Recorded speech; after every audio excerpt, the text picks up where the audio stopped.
ಇತ್ತೀಚೆಗೆ ನಾನು ನೋಡ್ತಾ ಇದ್ದೇನೆ, ಕಾಂಗ್ರೆಸ್ನ ಹಲವಾರು ನಾಯಕರುಗಳು ಜೆಡಿಎಸ್ ಪಕ್ಷದ ನಾಯಕರಾದ ನಿಖಿಲ್ ಕುಮಾರಸ್ವಾಮಿ ಅವರ ಮೇಲೆ ಒಟ್ಟಿಗೆ ದಾಳಿ ಮಾಡ್ತಾ ಇದ್ದಾರೆ. ಮಾತಿನ ದಾಳಿ. ಅದರ ಅರ್ಥ ಏನ್ ತೋರಿಸುತ್ತೆ ಅಂದ್ರೆ, ಇವರಿಗೆ ನಿಖಿಲ್ ಕುಮಾರಸ್ವಾಮಿ ಅವ್ರನ್ನ ಕಂಡ್ರೆ ಭಯ ಬಂದ್ಬಿಟ್ಟಿದೆ ಅಂತೇಳಿ. ಮುಂದಿನ ಚುನಾವಣೆಗೆ ಇನ್ನಿರೋದು ಕೇವಲ 710 ದಿನ. ಅಷ್ಟರಲ್ಲಿ ಏನಾದ್ರು ಆಗ್ಬೋದು ಅನ್ನೋ ಭಯದಲ್ಲಿದ್ದಾರೆ. ಆದ್ರಿಂದ ನಿಖಿಲ್ ಕುಮಾರಸ್ವಾಮಿ ಅವ್ರ ಬಗ್ಗೆ ಈಗಾಗಲೇ ಎಲ್ಲರೂ ದಾಳಿ ಮಾಡ್ಲಿಕ್ಕೆ ಶುರು ಮಾಡಿದ್ದಾರೆ. ಅದರಲ್ಲೂ ನಾನು ನೋಡಿದೆ, ರಾಜ್ಯದ ಉಪಮುಖ್ಯಮಂತ್ರಿಗಳು, ಹಿರಿಯ ರಾಜಕಾರಣಿಗಳು ಇವತ್ತು ಕರ್ನಾಟಕದಲ್ಲಿ ಅವ್ರು ನಡೆದ್ರೇನೆ ಒಂದು ಶಬ್ದ ಅಂತವ್ರು ಇವತ್ತು ಮಾತಾಡ್ತಾರೆ. ಅವನ ಸ್ಟೇಟಸ್ ಏನು, ನಾನು ಅವರಿಗೆಲ್ಲ ನಾನು ಆನ್ಸರ್ ಮಾಡಲ್ಲ, ಯಾರೋ ನನ್ನ ಪಾರ್ಟಿಯ ಕಾರ್ಯಕರ್ತರು ಆನ್ಸರ್ ಮಾಡ್ತಾರೆ ಅಂತ ಎಲ್ಲ ಕಾರ್ಯಕರ್ತರು ಕಟ್ತಾರೆ. ಯಾಕೆಂದ್ರೆ ನಿಮಗೆ ಮಾತಾಡ್ಲಿಕ್ಕೆ ಆಗಲ್ವಾ? ಏನಾಗಿದೆ?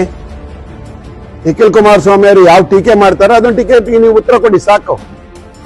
ನಿಖಿಲ್ ಕುಮಾರಸ್ವಾಮಿ ರಾಜ್ಯದ ಒಂದು 25 ವರ್ಷಗಳ ನಡೆದ ಪ್ರಾದೇಶಿಕ ಪಕ್ಷದ ನಾಯಕರು ಅನ್ನೋದು ನಿಮ್ಗೆ ಗೊತ್ತಾಗಲಿ, ಪರಿಚಯ ಮಾಡ್ತೇವೆ ನಾವು. ಇವತ್ತು ರಾಜ್ಯದ ಯಾವ ಮೂಲೆ ಹೋದ್ರೆ ನಿಖಿಲ್ ಕುಮಾರಸ್ವಾಮಿ ಯಾರು ಅಂತ ಹೇಳ್ತಾರೆ. ಅದು ಬಿಟ್ಟು ಅವ್ರ ಬಗ್ಗೆನೇ ನೀವು ಟೀಕೆ ಮಾಡೋದು ಬಿಟ್ಟು ಅವರು ಎತ್ತಿದ ಪಾಯಿಂಟ್ ಮೇಲೆ ಮಾತಾಡಿ. ಅವ್ರು ಏನ್ ಪಾಯಿಂಟ್ಸ್ ಮಾತಾಡಿದಾರ, ಯಾವ ವಿಷಯನ ಎತ್ತಿದಾರ ಅದ್ರ ಮೇಲೆ ಮಾತಾಡಿ. ಅದಕ್ಕೋಸ್ಕರ ನಿಮ್ಮ ಹಿಂಬಾಲಕರನ್ನ ಯಾಕೆ ಎತ್ಕಡ್ತೀರಿ?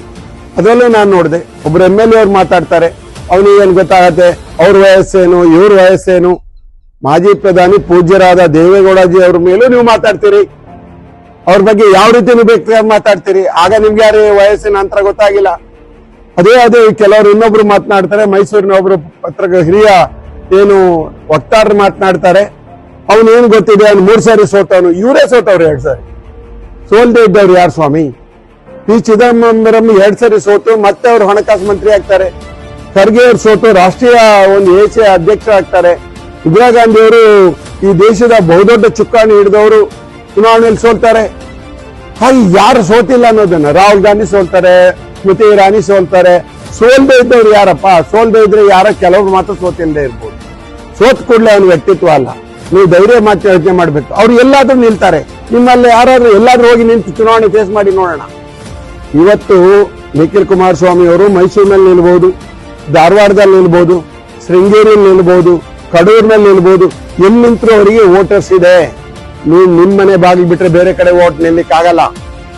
ಅದನ್ನ ನೀವು ಫಾಲೋವರ್ಸ್ ಅರ್ಥ ಮಾಡ್ಕೋಬೇಕಾಗತ್ತೆ. ಚುನಾವಣೆ ಅಂದ್ಕೊಳ್ಳೆ ಅಥವಾ ಮಾತುಗಳು ಬರುತ್ತೆ, ಅದನ್ನ ಮಾತುಗಳಿಗೆ ಬಂದ್ಕೊಳ್ಳೆ ಇನ್ನೊಬ್ಬ ಎಲ್ಲ ಫಾಲೋವರ್ಸ್ ಅನ್ನು ಎತ್ತು ಕಟ್ಟೋದು ಚುನಾವಣಾ ರಾಜಕೀಯ ಅಲ್ಲ. ಚುನಾವಣೆ ನೀವು 28ಕ್ಕೆ ನೋಡ್ಬೋದು ನಿಖಿಲ್ ಕುಮಾರಸ್ವಾಮಿ ಅವರು ಅಂತ. ಅವ್ನ ಸ್ಟೇಟಸ್ ಏನು ಅಂತ ನೋಡ್ತೀವಿ. ದಯವಿಟ್ಟು ಟೀಕೆಗಳಿಗೆ ಒಂದು ಲಿಮಿಟ್ ಇರಲಿ. ರಾಜಕೀಯ ಪಕ್ಷ JDS ಪಕ್ಷ ತನ್ನದೇ ಆದ ಸ್ವಂತ ಒಂದು ಅಸ್ತಿತ್ವದ ಮೇಲೆ ರಾಜ್ಯದಲ್ಲಿದೆ. 25 ವರ್ಷ ಕಳೆದು 26 ವರ್ಷ ಮತ್ತೆ ಮುನ್ನಡೀತಿದೆ. ಇವತ್ತು ಮುಂದೆ ಬರುವ ಚುನಾವಣೆಯಲ್ಲಿ ನಿಮ್ಮೆಲ್ಲರಿಗೂ ಆನ್ಸರ್ ಕಾಡುವ ದಿನ ಬರುತ್ತೆ. ಅದು ರಾಜಕೀಯ ಪಕ್ಷ JDS ಪಕ್ಷದಿಂದ ಮಾತ್ರ. ಅದು ನಿಖಿಲ್ ಕುಮಾರಸ್ವಾಮಿ ಅವರು. ನಿಖಿಲ್ ಕುಮಾರಸ್ವಾಮಿ ಅವರು ಈಗಾಗಲೇ ರಾಜ್ಯದ ಉದ್ದಗಲಕ್ಕೂ ಪ್ರವಾಸ ಮಾಡಿದಾಗ ನಿಮಗೆ ಎಲ್ಲಾ ಕಡೆಲೂ ಇನ್ಫಾರ್ಮೇಶನ್ ಇದೆ, ಇಂಟೆಲಿಜೆನ್ಸ್ ಇದೆ ನಿಖಿಲ್ ಕುಮಾರಸ್ವಾಮಿ ಅವರು ಯಾರು ಅಂತ. ಆದ್ರಿಂದ ಅದನ್ನು ಬಿಟ್ಟು ಒಂದು ಮಾತಿನ ಮೇಲೆ ಹಿಡ್ತಿರ್ಲಿ. ಚುನಾವಣೆ ರಾಜಕಾರಣ ಬೇರೆ, ಆದ್ರೆ ರಾಜ್ಯದ ಅಭಿವೃದ್ಧಿ ಬಂದಾಗ ಯಾರು ನಿಮ್ಗೆ ಟೀಕೆನೆ ಮಾಡಬಾರ್ದು ಅಂದ್ರೆ ನೀವು ಏನು ಅದ್ರ ಬಗ್ಗೆ ಆಗ ನಿಮ್ಮಷ್ಟೇ ಒನ್ವೇ ಆಗ್ಬಿಡುತ್ತೆ. ಯೂನಿಲಾಟ್ರಲ್ಲಿ ಏನು ಮಾಡ್ಲಿಕ್ಕೆ ಆಗಲ್ಲ. ನೀವು ನಿಮ್ಮದೇ ಆದ ನಿರ್ಧಾರ, ನೀವು ಸರ್ವಾಧಿಕಾರ ಅಲ್ಲ. ಚುನಾವಣೆಯಲ್ಲಿ ನಾವು ಯಾವ ರೀತಿ ಮಾತಾಡ್ತೀವೋ ಚುನಾವಣೆ ಸೋತ ಮೇಲೂ ಮಾತಾಡ್ತೀವಿ.